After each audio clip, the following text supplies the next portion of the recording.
Functioning of parliament, state legislature, local government, ये important है from the UPSC point of view. Prelims 2021 पहला जो news है question our की न्यूज़ है और ये इम्पॉर्टेंट है। न्यूज़ आ रही है वो है कि कोविड-19 की वजह से लोकसभा राज्यसभा ने सस्पेंड करा है क्वेश्चन आवर और प्राइवेट मेंबर्स बिजनेस का, जो कि लास्ट सेशन मानसून में सस्पेंड हुआ था और बहुत कंट्रोवर्शियल था। अगर पार्लियामेंट की बात करूँ, पार्लियामेंट में स्टार्टिंग का ही क्वेश्चन आवर होता है 11 to 12, उसके बाद 0 आवर होता है जो रूल्स 377 में मेंशन है, स्पेशल मेंशन है। उसके बाद 1 to 2 लंच होता है, उसके बाद 2 to 6 इंपॉर्टेंट चीज़ें होती है, जैसे प्राइवेट मेंबर बिजनेस और बड़ी सारी चीज़ें होती है जो रिजर्व होती है बिजनेस के लिए। शॉर्ट ड्यूरेशन का भी होता है डिस्कशन।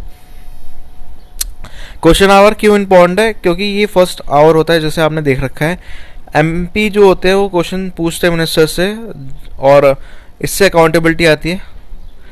ये दोनों हाउसेज ऑफ पार्लियामेंट में होता है और इनके कुछ सेट ऑफ रूल्स हैं जो कि फॉर्मुलेट होते हैं। अगर बात करूं बिगिनिंग ऑफ पार्लियामेंट 1952 में, लोकसभा रूल्स जो प्रोवाइड करते हैं क्वेश्चन आवर के लिए वो हर दिन होते हैं। राज्यसभा के ऑन द अदर हैंड का जो प्रोविज़न होता है क्वेश्चन आवर के वो 2 days अ वीक होता है, पर ये चेंज हो चुका है। 4 days हो गया था पहले और 1964 के बाद क्वेश्चन आवर हर दिन होता है राज्यसभा में, every day of the session. ठीक है। अच्छा, इससे पहले क्या कभी क्वेश्चन आवर सस्पेंड हुआ है? हाँ, आप देख सकते हो 1962 में, 75 में और बड़े सारी चीज़ें। क्वेश्चन आवर 1962 में इंडिया चाइना की वॉर की वजह से, 1975 में आपका जो पार्लियामेंट ने क्वेश्चन आवर सस्पेंड कर दिया था, जो कि मानसून और विंटर सेशन का था। ठीक है। 0 आवर का भी देख लेते हैं। 0 आवर जो होता है वो इमीडिएटली होता है क्वेश्चन आवर के बाद और 12 बजे स्टार्ट होता है, इसलिए उसका नाम 0 आवर है। ठीक है। टिपिकली क्या होता है, यहाँ पे इंपॉर्टेंट डिस्कशन होते हैं बजट पे या नेशनल इंपॉर्टेंस के जो टॉपिक्स होते हैं वो आते हैं 2 बजे के बाद, जब लंच होने के बाद। बेसिकली मेंबर्स विश कर सकते हैं, रेज कर सकते हैं मैटर्स ड्यूरिंग 0 आवर और ये एक नोटिस देता है स्पीकर को prior to start off the daily session. 0 hour एक इंडियन पार्लियामेंट्री इनोवेशन है। ठीक है। ये इंडियन पार्लियामेंट ने बनाया, अनलाइक क्वेश्चन आवर जो कि मेंशन नहीं है रूल्स ऑफ प्रोसीजर में। ठीक है। 0 आवर 1962 के बाद से आया है और it is not mandatory to have a 0 hour every day during the session. तो ये कंपल्शन नहीं है कि हर दिन 0 आवर होगा। क्वेश्चन बहुत तरीके होते हैं, ये देख लेते हैं। स्टार्ट क्वेश्चन होते हैं, ओरल क्वेश्चन होते हैं जो ओरली पूछे जाते हैं, अनस्टार्ट रिटन होते हैं, शॉर्ट नोटिस होते हैं जो ओरली पूछे जाते हैं क्वेश्चन आवर के बाद। फर्स्ट आइटम होता है एजेंडा का। In case 1 hour no question hour plan होता है तो क्वेश्चन टू प्राइवेट मेंबर्स में, और जो प्राइवेट मेंबर्स के लिए होता है वो कनेक्टेड होता है मेंबर्स से और क्वेश्चन पूछे जाते हैं। हाफ एन आवर में बेसिकली होता है कि जो स्पीकर की परमिशन के साथ अगर वो कोई भी मेंबर सेटिस्फाइड नहीं हो तो वो पूछ सकता है स्टार्ट और अनस्टार्ट क्वेश्चन। कंडीशन सिर्फ एक ही होती है कि 15 days का एक प्रायर नोटिस होता है स्पीकर को कि आज उनको क्वेश्चन पूछना है और ये रिड्यूस हो सकता है स्पीकर के द्वारा। ठीक है। लोकसभा में 5 क्वेश्चन पूछे जा सकते हैं पर डे और राज्यसभा में 7 day पर मेंबर। ठीक है। ये सेम ही चीज़ लिखा है बिफोर आस्किंग वाले पॉइंट में, और इसके अलावा ये इम्पॉर्टेंट है 15 days का नोटिस, और जो बोल्ड में है वो स्पेसिफिकली ज़्यादा इंपॉर्टेंट बन जाते हैं यूपीएससी के पॉइंट ऑफ व्यू से। पार्लियामेंट्री स्टैंडिंग कमेटी बहुत इंपॉर्टेंट पॉइंट है। यहाँ पे क्या हुआ है, पैंडेमिक की वजह से जो सिग्निफिकेंट अमाउंट ऑफ टेन्योर है पार्लियामेंट्री स्टैंडिंग कमेटी का वो ख़त्म हो चुका है। राज्यसभा ने चेयरमैन में ऑल्सो बोला गया है कि 2 ईयर का फिक्स होना चाहिए हाउस पैनल के लिए। ठीक है। ये एक न्यूज़ है, बहुत तगड़ी न्यूज़ है।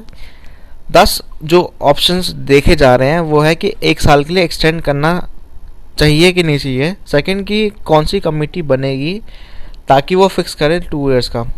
अगर प्रेजेंट टेन्योर की बात करूँ तो पीएसए 1 साल का होता है पार्लियामेंट्री स्टैंडिंग कमेटी का।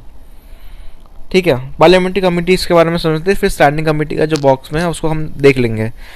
पार्लियामेंट्री कमेटी 2 टाइप की होती है। स्टैंडिंग कमेटी होती है जो परमानेंट नेचर की होती है, हर साल बनती है और उनका कंटिन्यूस बेसिस पे होता है। एड हॉक मतलब टेम्परेरी रहती है। ठीक है। काम होते ही ख़त्म हो जाता है। कॉन्स्टिट्यूशन ने बेसिकली एक मेंशन कर रखा है कमेटी के डिफरेंट प्लेसेस में, but without making any special provision. Specific कोई प्रोविजन नहीं है जो बताता हो कि यार उनका कॉम्पोजिशन क्या है या टेन्योर क्या है। ठीक है, ये basically rules of to houses के ऊपर रहता है। ऑब्जेक्टिव क्या है कि डिटेल स्क्रूटिनी लाता है और गवर्नमेंट की जो एक्शंस है उस पर अकाउंटेबिलिटी लाता है।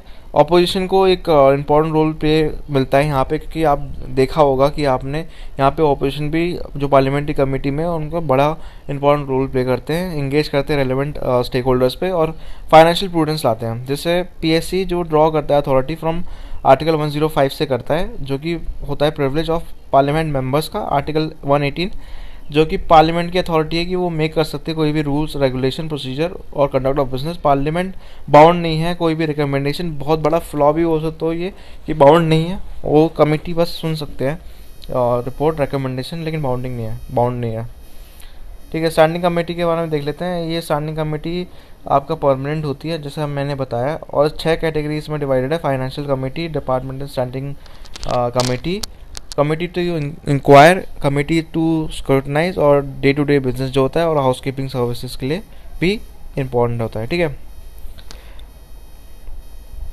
आगे जो है वो है ऑफिस ऑफ प्रॉफिट। बहुत ही इंपॉर्टेंट टॉपिक है ये भी। ऑफिस ऑफ प्रॉफिट को लेके डेफिनेशन को लेके हर कोई कंफ्यूज रहता है, इसके बारे में देख लेते हैं। पार्लियामेंट्री पैनल ने सेंटर को बोला है, सेंटर ने रिस्पॉन्स दिया है कि एक लॉन्ग पेंडिंग डिमांड है कि हमें अमेंड करना चाहिए कॉन्स्टिट्यूशन में और क्लियर करना चाहिए एम्बिग्यूटी जो कि definition of office of profit की है। ऑफिस ऑफ प्रॉफिट ऑल तो डिफाइन नहीं है कॉन्स्टिट्यूशन में या किसी भी आरपीए एक्ट में, बट डिफरेंट कोर्ट्स ने इंटरप्रेटेड करा है कि क्या उसकी डेफिनेशन होगी। ठीक है, एसेंस जो है लेजिस्लेचर का वो कैरी करना चाहिए कुछ ड्यूटीज़ जो कि फ्री मैनर में हो without any obligation to government. Supreme court की रूलिंग के हम देख लेते हैं। एक केस हुआ था प्रद्युत बोरदोलाई वर्सेस स्वपन रॉय, 2001 का केस है यहाँ पे।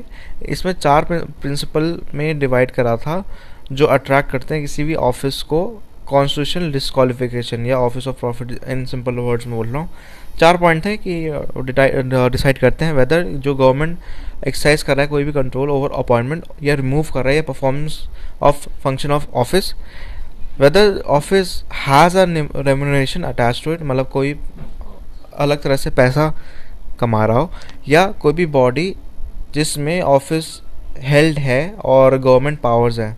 ठीक है, रिलीजिंग मनी और allotment of land, whether office enables the holder to influence by way of patronage. ठीक है, तो सुप्रीम कोर्ट ने अभी अपहोल्ड करा है डिस्क्वालिफिकेशन जया बच्चन का फ्रॉम राज्यसभा 2006 में, और ने कहा है कि हमें डिसाइड करना पड़ेगा एज टू वेदर कि एक बंदा क्या होल्ड कर रहा है ऑफिस ऑफ प्रॉफिट या नहीं, उसको हमें देखना चाहिए। ठीक है, पर रेलेवेंट क्या है कि जो ऑफिस ऑफ प्रॉफिट है वो यील्ड कर रहे हैं उसको पावर या कोई मॉनेटरी बेनिफिट यील्ड कर रहा है। ठीक है, यहाँ पे नेक्स्ट जो है पॉइंट वो है constitution provision. Article 102 clause 1, article 191 clause 1, MLA और एमपी बार्ड हो सकते हैं कोई भी पोजीशन से अगर वो ऑफिस ऑफ प्रॉफिट के अंडर पकड़े जाए। ठीक है, आरपीए एक्ट में भी ये है कि अगर ऑफिस ऑफ प्रॉफिट एक ग्राउंड बनता है डिस्क्वालिफिकेशन में, office of profit simply enforce होता है basic features of the constitution में, और ये सेपरेशन ऑफ पावर जो है प्रिंसिपल वो लेजिस्लेचर और एग्जीक्यूटिव के बीच में है। लीगल प्रोविजन जो है वो है पार्लियामेंट का प्रिवेंशन ऑफ डिस्क्वालिफिकेशन एक्ट 1959। ये लिस्ट करता है बहुत सारे ऑफिसेज जो एग्जेम्प्ट हैं डिस्क्वालिफिकेशन से। ठीक है, नेक्स्ट जो न्यूज़ है वो है राज्यसभा का इलेक्शन। राज्यसभा का इलेक्शन होता है 19 सीट अक्रॉस 8 स्टेट जो कि कंक्लूड हुआ है। प्रोविजन क्या है हम देख लेते हैं। वाई परमानेंट बॉडी बोला जाता है राज्यसभा को क्योंकि यहाँ पे सिर्फ 1/3 ऑफ द मेंबर्स रिटायर होते हैं एवरी सेकेंड ईयर। ठीक है, और 33% लगा लो आप। इलेक्ट कौन करता है, ये इलेक्टेड होते हैं एसएलए के द्वारा। मेथड होता है इसका प्रोपोर्शनल रिप्रेजेंटेशन। हमारा जो लोकसभा का होता है वो first pass the post system है। ठीक है, यहाँ पे ये प्रोपोर्शनल रिप्रेजेंटेशन मेथड है, single transferable vote. Constitutional basis क्या है, 4th शेड्यूल में होता है, आप देख सकते हो कॉन्स्टिट्यूशन में कि allocation of the seat of the basis of population. Article 80 में डिफाइंड है कि टोटल स्ट्रेंथ कितनी होती है, 250 होती है, इसमें 12 नॉमिनेट होते हैं प्रेसिडेंट के द्वारा। टर्म 6 years का होता है। If by election members remain till reminder of the term. Article 84 है, बताता है कि क्वालिफिकेशन क्या होती है राज्यसभा वाली। तो यहाँ पे सिटीजन ऑफ इंडिया होना चाहिए, 30 साल से नीचे नहीं होना चाहिए। लोकसभा के केस में आई थिंक 25 है, और अदर क्वालिफिकेशन जो पार्लियामेंट ने डिस्क्राइब कर रखी है। लास्ट जो टॉपिक है वो है अदर इंपॉर्टेंट न्यूज़। इंपॉर्टेंट है, ये भी छोटी छोटी न्यूज़ होती हैं। जैसे आर्टिकल 164 क्लॉज 1 क्लॉज ए, ये स्टेट करता है कि टोटल नंबर ऑफ मिनिस्टर कितने होने चाहिए। जो स्टेट की बात कर रहा है, स्टेट लेजिस्लेचर की, कि chief minister, council of minister जो स्टेट में हो वो एक्सीड नहीं करना चाहिए 15% of the total number of members of the legislature assembly of the state. ये इंसर्ट कौन से अमेंडमेंट में हुआ था? 95 और 91st अमेंडमेंट में हुआ था।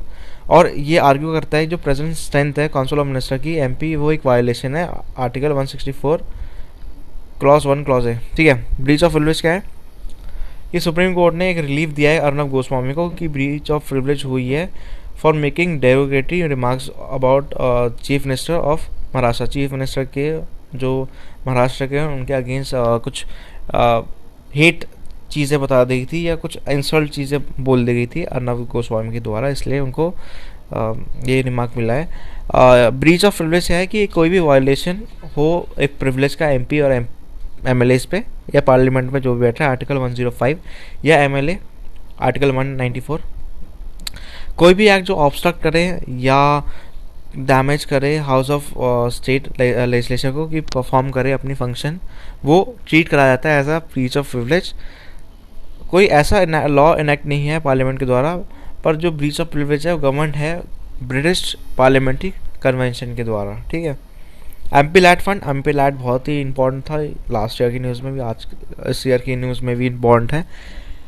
एमपी लैट जो फंड है वो जो मेंबर्स ऑफ पार्लियामेंट ने उन्होंने आर्ग्यू करा है कि हमें रिलीज़ करना चाहिए फंड्स प्रोजेक्ट्स के लिए, और सैंक्शन होना चाहिए 2018-19 में बोला गया था। वो सस्पेंड हो गए थे कोरोना वायरस के द्वारा की वजह से, सॉरी। और MP LAD scheme central government scheme है, आप सबको पता है, जो प्रोवाइड करता है हर मिनिस्टर को कि वो सजेस्ट कर सकता है डिस्ट्रिक्ट कलेक्टर को कि वो वर्क करे। और यहाँ पे ₹5 करोड़ पर एमपी जो है वो रिकमेंड कर सकते हैं हर साल कि जो वर्क कॉस्टिंग है एटलीस्ट 15% होना चाहिए एमपी लैट एंटाइटलमेंट, और ये इनहैबिटेड होना चाहिए शेड्यूल कास्ट की पॉपुलेशन और शेड्यूल ट्राइब्स की। तो यहाँ पे 15% जो एंटाइटलमेंट होना चाहिए एमपी लैट वो शेड्यूल कास्ट के लिए होना चाहिए और 7.5 शेड्यूल ट्राइब के लिए होना चाहिए। अब लास्ट न्यूज़ की बात कर लेते हैं। एजी विच इज़ अटॉर्नी जनरल का जो है वो एक्सटेंड कर दिया गया है टेन्योर 1 ईयर से।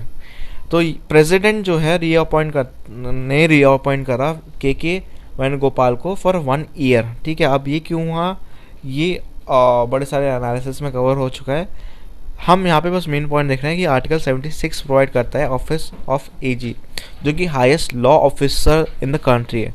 ये बताता है कि वो क्वालिफाइड होंगे to be appointed as a जज ऑफ सुप्रीम कोर्ट, और उनका जो टर्म ऑफ ऑफिस है अटॉर्नी जनरल का फिक्स नहीं है कॉन्स्टिट्यूशन में, जो कि इम्पॉर्टेंट बात है क्योंकि बड़ी सारी कॉन्स्टिट्यूशन बॉडीज़ जो है, क्योंकि अटॉर्नी जनरल भी एक कॉन्स्टिट्यूशन बॉडी है, ये मैंने अपने लेक्चर में कवर कर रखा है, उसका मैं लिंक डिस्क्रिप्शन में डाल दूंगा।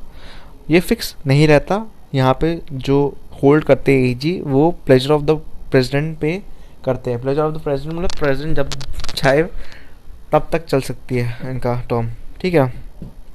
इनके पास कुछ प्रिविलेज होती है, राइट टू स्पीक होता है, और ये प्रोसीडिंग में पार्ट ले सकते हैं। ये गवर्नमेंट को रिप्रेजेंट करते हैं बेसिकली, और बट ये वोट नहीं कर सकते पार्लियामेंट में कोई भी प्रोसीडिंग में। ठीक है। आज के लिए सिर्फ इतना ही। नेक्स्ट न्यूज़ हम बात करेंगे 3rd से स्टार्ट करेंगे। तो तब तक के लिए लाइक शेयर सब्सक्राइब करें चैनल को। बाय।